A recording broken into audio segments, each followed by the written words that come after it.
Hello everyone, कैसे हैं आप सभी लोग। तो लास्ट चैप्टर जो चल रहा था वो इमरजेंसी प्रोविजंस चल रहा था, जिसमें मैंने आपको कुछ टॉपिक्स जो हैं क्लियर किए थे। आज हम लोग थोड़ा सा आगे बढ़ेंगे और इसमें अभी आगे काफ़ी कुछ चीज़ें और हैं, वो जानेंगे ज़रा। तो आई होप आपको पुराना तो जो है वो क्लियर हो ही रहा होगा। आज हम लोग इफ़ेक्ट्स के बारे में जानेंगे। मैंने नेशनल इमरजेंसी के ग्राउंड्स क्या-क्या थे, किस तरीके से इम्पोज़ की जाएगी, वो सब आपको बता दिया थी। अब हम यहाँ पर कंटिन्यू करेंगे आज कि अगर ऐसा कुछ हो रहा है तो इफ़ेक्ट्स उसके क्या-क्या रहेंगे। तो ज़रा समझने की कोशिश करिए।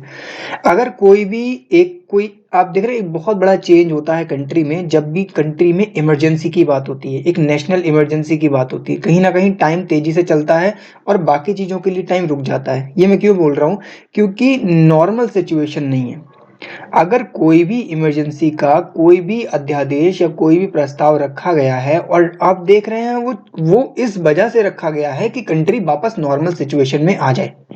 तो इमरजेंसी से क्या होता है, हमारी कंट्री के अंदर बहुत बड़े बेसिक चेंजेस होते हैं जिनका प्रभाव हमको देखने को मिलता है सेंटर और स्टेट के रिलेशंस पर।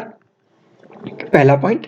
दूसरा, हमको ये देखना पड़ता है कि जो लोकसभा है और जो स्टेट की असेंबली है, इसकी लाइफ यानी कि इसकी जो साइकिल चल रही है उस पर क्या इफेक्ट पड़ता है। यहाँ पर साइकिल से मतलब एक टाइम ड्यूरेशन है कि लोकसभा 5 साल, स्टेट असेंबली 5 ईयर्स, तो उस पर क्या इम्पैक्ट पड़ रहा है। या और थर्ड जो इम्पैक्ट आप देखेंगे कि फंडामेंटल राइट्स जो हैं, जो मौलिक अधिकार जो हमको कॉन्स्टिट्यूशन से मिल चुके हैं, उन पर इसका क्या इफेक्ट पड़ रहा है। ठीक है, तो ये 3 बेसिक चीज जो है वो हम आज जानेंगे। तो देखिए आप इफेक्ट्स क्या हैं। तो पहला, सेंटर स्टेट रिलेशन में क्या है, जब भी आप देखेंगे कोई भी अध्यादेश इस तरीके का जारी किया जाता है, जब भी इमरजेंसी जो है अप्लाई होती है, तो क्या होता है कि नॉर्मल सिचुएशन से एक तरीके से बाहर आप जा रहे हो, नॉर्मल सिचुएशन से बाहर जा रहे हो। ठीक है, सेंटर स्टेट के रिलेशन भी इस तरीके से थोड़े से चेंज हो जाते हैं, और ज़्यादा नहीं, थोड़ा बेसिक चेंज आता है। वो बेसिक चेंज क्या होता है, वो आप देखेंगे कि हमारा जो सेंट्रल लेवल पे वर्क होता है वो आपका 3 हेड के अंदर वर्क होता है। ठीक है, 3 तरीके की मेन बॉडीज होती हैं, आपकी एग्जीक्यूटिव, देन आपकी लेजिस्लेटिव और जुडिशरी। जुडिशरी यहाँ से बिल्कुल फ्री रखी गई है। ठीक है, लेकिन थर्ड जो हेड है वो आपका यहाँ पर क्या हो जाएगा, फाइनेंशियल। क्लियर। तो हमारा पहला हेड हो गया आपका एग्जीक्यूटिव, जो कि जो रूल्स बनाए जाएंगे सेंटर के द्वारा वो ऑल ओवर कंट्री में इंप्लीमेंट करने होंगे। वहां वो जो काम होगा अब एग्जीक्यूटिव के पास जाएगा। ठीक है,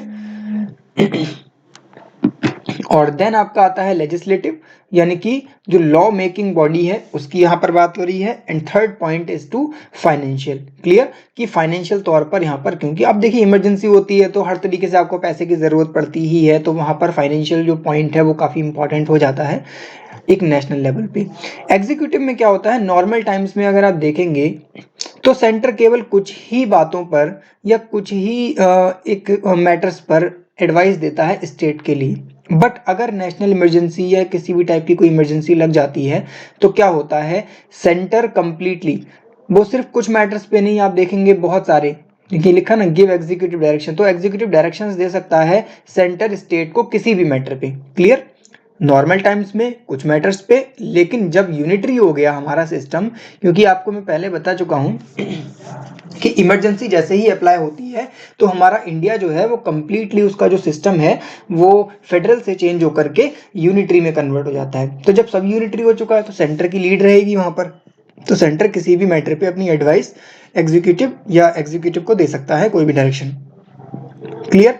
तो इस तरीके से आप देखेंगे जो स्टेट गवर्नमेंट है वो कंप्लीटली कंट्रोल में आ जाती है सेंटर के। और लेकिन इसका मतलब ये नहीं है कि स्टेट जो है अपने कोई रूल नहीं बना सकती, अपना कुछ नहीं बना सकती, बना सकती है, बट ड्यूरिंग द इमरजेंसी वहां पर वो थोड़ा सा ध्यान रखना पड़ेगा। और इस बीच अगर मान लीजिए सेंटर ने कोई रूल बनाया भी है तो उन्हीं गाइडलाइन के अंदर रूल बनाए जाएंगे जो सेंटर से दिए जाएंगे स्टेट के लिए। क्लियर। सेकेंड हेड आप देखेंगे कि यहाँ पर जो है हम लेजिस्लेटिव की बात करेंगे।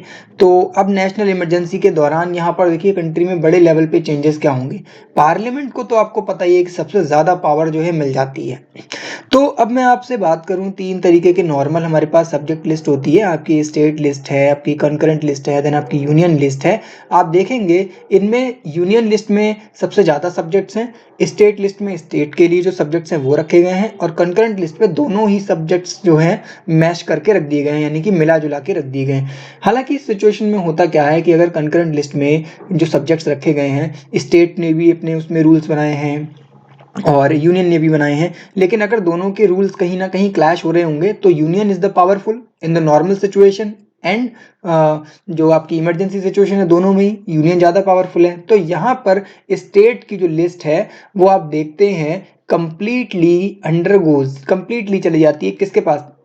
स्टेट की लेजिस्लेचर तो सस्पेंड नहीं हुई है, तो फिर ये सारे पावर्स चले कहाँ जाएंगे? ये सीधे सीधे पावर्स जो हैं वो आपके पार्लियामेंट पे चले जाएंगे। क्लियर हो गया? ये सारी पावर्स पार्लियामेंट में चली जाएंगी। और ओवरराइडिंग पावर्स की यहाँ पर बात हो रही है कि मतलब कि कोई भी सब्जेक्ट अगर है तो वहाँ पर आपको पता ही है, वो मैं अभी आपको बता चुका हूँ कि ओवरराइडिंग रहेगी पार्लियामेंट की अगर स्टेट लिस्ट का कोई सब्जेक्ट है भी। अब देखिए, अगर कोई प्रोक्लेमेशन इस तरीके का बनता है नेशनल इमरजेंसी जबकि चल रही है, मान लीजिए नेशनल इमरजेंसी चल रही है और इस दौरान मैं आपसे अब बात कर रहा हूँ, तो अब मान लीजिए नेशनल इमरजेंसी चल रही है, ठीक है, तो अब लोकसभा है, अब उसका अगर टाइम मान लीजिए वो फिनिश होने वाली है ना, यानी कि 5 साल जो है कंप्लीट होने वाले हैं, बट देश में तो नेशनल इमरजेंसी चल रही है, मैक्सिमम 6 महीने के लिए लगा सकते हो। तो क्या इलेक्शन करवा दिए जाएं? आप सोच के देखो जरा एक सिचुएशन, अगर देश में नेशनल इमरजेंसी चल रही है तो क्या आप कंट्री में इलेक्शंस करवा देंगे? नहीं, यानी कि आप क्या करेंगे, उस चीज को पोस्टपोन करेंगे। तो यहाँ पर भी पोस्टपोन होती है वो चीज, और 5 साल के लिए जो सरकार बनी थी या जो लोकसभा हमारी बनी थी उसको एक्सटेंड कर दिया जाता है। क्लियर? तो हम उसको जो है बढ़ा सकते हैं। तो यहाँ पर लिखा हुआ भी बाई लॉ ऑफ पार्लियामेंट के नियम द्वारा, ठीक है, एक फॉर 1 ईयर, यानी कि हम उसको 1 साल के लिए बढ़ा सकते हैं, क्योंकि हमारे पास 6 महीने की इमरजेंसी होती है। अगर 6 महीने की एक इमरजेंसी के बाद सिचुएशन नॉर्मल रहती है, उसके बाद भी हम 6 महीने तक जो है न्यू चीज़ों को ऑपरेट करने लायक बन पाते हैं, इसीलिए 1 साल का टाइम यहाँ पर दिया गया है। लेकिन ऐसा नहीं है कि आप ये ऑपरेट आपने कर दिया देन उसके बाद फिर आप जो है वो कई बार मतलब कर सकते हो, या फिर सॉरी कि आप उसको जो है वो कभी नहीं कर सकते जब तक आपकी इमरजेंसी फिनिश नहीं हो पाएगी। गाइज ये तो चलता रहेगा, क्योंकि ये तो इमरजेंसी की सिचुएशन ही ऐसी है। जैसे यहाँ पर एक एग्जांपल मैंने यहाँ पे रखा है, आप देखेंगे जो 5वीं लोकसभा थी, ठीक है, 1971 से 1977 तक के लिए थी, ये 2 बार एक्सटेंड की गई, ठीक है, 1-1 साल करके 2 बार एक्सटेंड की गई, ठीक है। तो आगे बढ़ते हैं गाइज। अब यहाँ पर कुछ आप जरा बेसिक चीजें समझिए, ठीक है। अब अकॉर्डिंग टू आर्टिकल 358, अब 358 आर्टिकल क्या कहता है, जब भी कोई ऐसा प्रस्ताव नेशनल इमरजेंसी का बनाया जाता है तो 6 फंडामेंटल राइट्स जो कि आपके आर्टिकल 19 के अंदर आती हैं।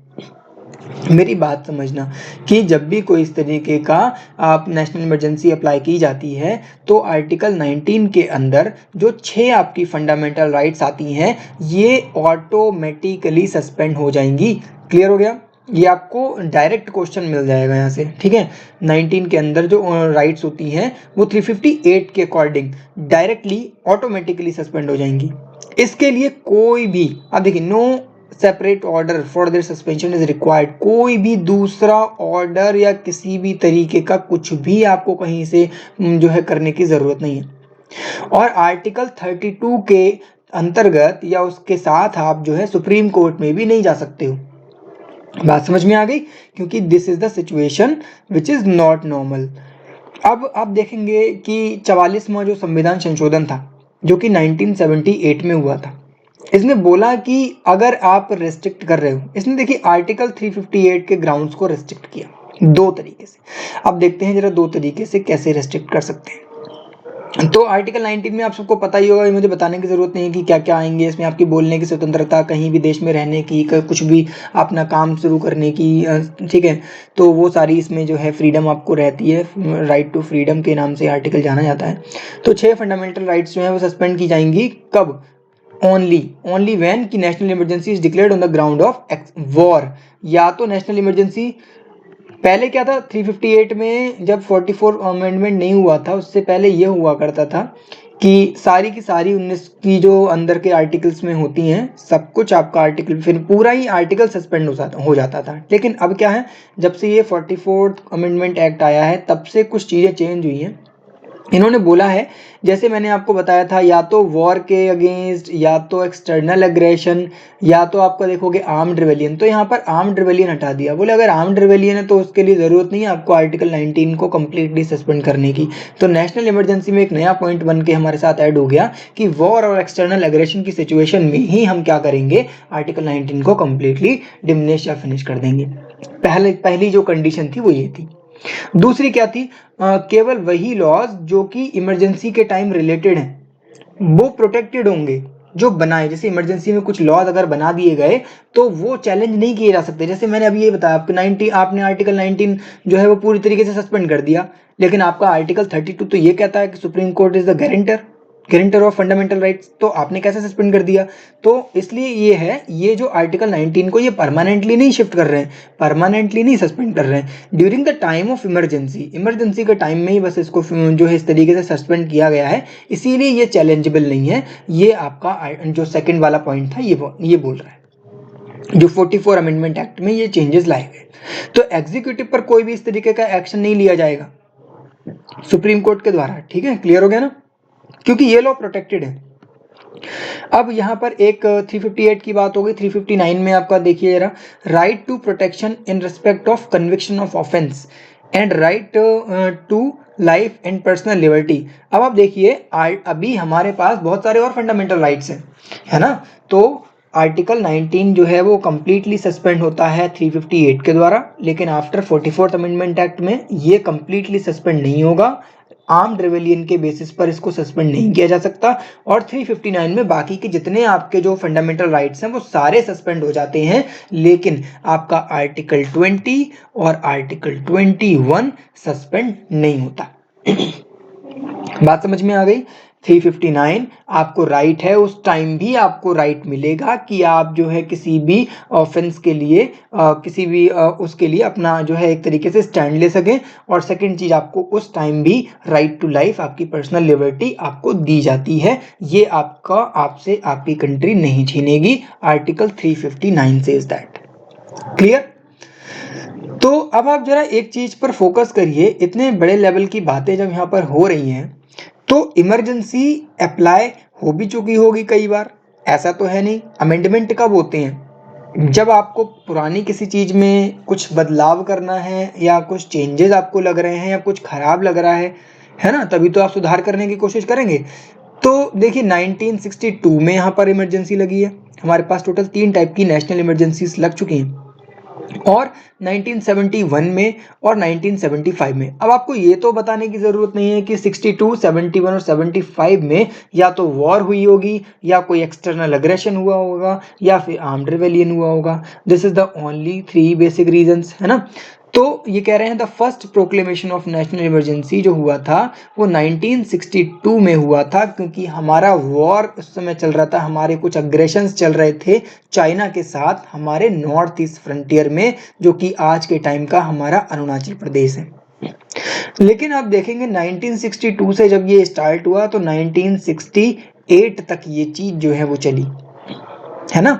अब 1908 तक चलोगे, लेकिन 65 में फिर से यहाँ पर जो है पाकिस्तान के अगेंस्ट हमको कुछ अग्रेशन से स्टार्ट हो गए हमारे। जब 65 में फिर से अग्रेशन से स्टार्ट हो गए तो ऑलरेडी देश में 1968 तक इमरजेंसी चली रही है, चाइना और अरुणाचल प्रदेश का जो नॉर्थ ईस्ट फ्रंटियर है वहां को लेकर के। तो बार बार अब ऐसे थोड़ी इमरजेंसी पर एक और इमरजेंसी आप लगा दो। इमरजेंसी ऑलरेडी कंट्री में चल रही है तो दूसरी इमरजेंसी लगाने की यहाँ पर कोई जरूरत नहीं थी। अब आप देखेंगे जो दूसरा है जो 1971 में हुआ था, ठीक है, ये देखिए 1971 में हुआ था, ये फिर से पाकिस्तान के द्वारा स्टार्ट हुआ, ठीक है। तो अब this emergency was in operation, जब ये इमरजेंसी ऑपरेशन में है तो फिर से एक थर्ड इमरजेंसी जो है लगाई गई, ठीक है। मैं आपको बताऊंगा कि बहुत सारे रीजंस हैं यहाँ पर, अगर आप बुक को बहुत दिमाग से और सोच समझ के पढ़ते हैं ना तो बहुत सारी चीजें निकल के आती हैं इसमें से। अब इमरजेंसी लगाई गई, लेकिन जून 1975 में एक फिर से इमरजेंसी लगाई गई। तो ये जो सेकंड और थर्ड वाली इमरजेंसी थी, ठीक है, ये सारी इमरजेंसी 1977 में कंप्लीटली रिवोक कर दी गई, खत्म कर दी गई। ठीक है गाइस, इतना क्लियर हो गया। अब जरा कुछ और पॉइंट्स को समझिए, ये काफ़ी इंपॉर्टेंट पॉइंट है, मैंने आपको बुक से काफ़ी छाँट-छाँट के पॉइंट जो है निकाले हैं। आप देखें पहले 2 जो प्रोक्लेमेशंस थे, एक तो 1962 का प्रोक्लेमेशन और दूसरा 1971 का जो ऑर्डर था। दोनों ऑर्डर ये बनाए गए थे एक्सटर्नल एग्रेशंस के बेसिस पे। आपको मेरी बात क्लियर हो रही? ये बनाए गए थे एक्सटर्नल एग्रेशंस की वजह से, ठीक है, वॉर या एक्सटर्नल अग्रेशन। लेकिन जो थर्ड वाला है, जो 1975 वाला है, ये एक्सटर्नल अग्रेशन वाला नहीं था, this is the internal disturbance, जो कि 44वें संविधान संशोधन 1978 के द्वारा इसका नया नाम चेंज कर दिया गया था, आर्म्ड रिवेलियन। क्लियर हो गया? कांग्रेस पार्टी उस समय इंदिरा गांधी द्वारा जो है लीड की जा रही थी। 1975 का बहुत बड़ा प्रॉब्लम उस समय उस समय लोगों के सामने ये रखा गया कि जो है गवर्नमेंट आप समझिए पूरी तरीके से गिर चुकी, ठीक है, गवर्नमेंट कंप्लीटली क्या हो गई, एकदम से कोलैप्स हो गई। तो गवर्नमेंट ने अपॉइंट की एक शाह कमीशन की, इन्वेस्टिगेट करो क्या प्रॉब्लम हुई, कैसे ये 1975 का बेस क्या है, इंटरनल डिस्टर्बेंस क्या हुआ कंट्री में कि आपने जो है इंटरनल डिस्टर्बेंस के बेसिस पे 1975 में इमरजेंसी अप्लाई कर दी। अब कमीशन इसको जस्टिफाई नहीं कर पाई कि इमरजेंसी लगी तो आखिर लगी क्यों। इंदिरा गांधी ने जो कमीशन बनाई थी, शाह कमीशन, वो इन्वेस्टिगेट ही नहीं कर पाई इश्यूज को। तो 44वें संविधान संशोधन 1978 में क्या हुआ कि एक कुछ और नंबर्स यहाँ पर ऐड किए गए, इमरजेंसी प्रोविजंस में कुछ और नंबर ऑफ सेफगार्ड्स जो है वो किए गए, ताकि कोई भी अपनी मर्जी से इस तरीके से मिसयूज ना कर सके इमरजेंसी प्रोविजंस का। ठीक है गाइज, तो ये आपका बहुत बेसिक सा चीज थी जो कि आपकी नेशनल इमरजेंसी से रिलेटेड थी, और वैसे बहुत कुछ है नेशनल इमरजेंसी में पढ़ने के लिए, but I think this is sufficient for our exams and for writing skills. तो अब हम बात करेंगे प्रेसिडेंट रूल की। तो गाइज प्रेसिडेंट रूल की मैं सोच रहा था प्रेसिडेंट रूल और फाइनेंशियल जो आपका इमरजेंसी है उसकी बात हम एक ही वीडियो में कर लेंगे, और तो आज के लिए बस इतना ही रखेंगे इस वीडियो में। मैं नेक्स्ट वीडियो में आपको इसका जो है कंप्लीट कंपाइलेशन दे दूंगा। कंपाइलेशन मतलब कि नेशनल इमरजेंसी और प्रेसिडेंट रूल और फाइनेंशियल इमरजेंसी तीनों में कंपैरिजन दे दूंगा एक वीडियो में, ताकि आपको याद करने में कोई प्रॉब्लम ना हो। ठीक है, तब तक के लिए आप बने रहिए चैनल पे। Thank you so much guys.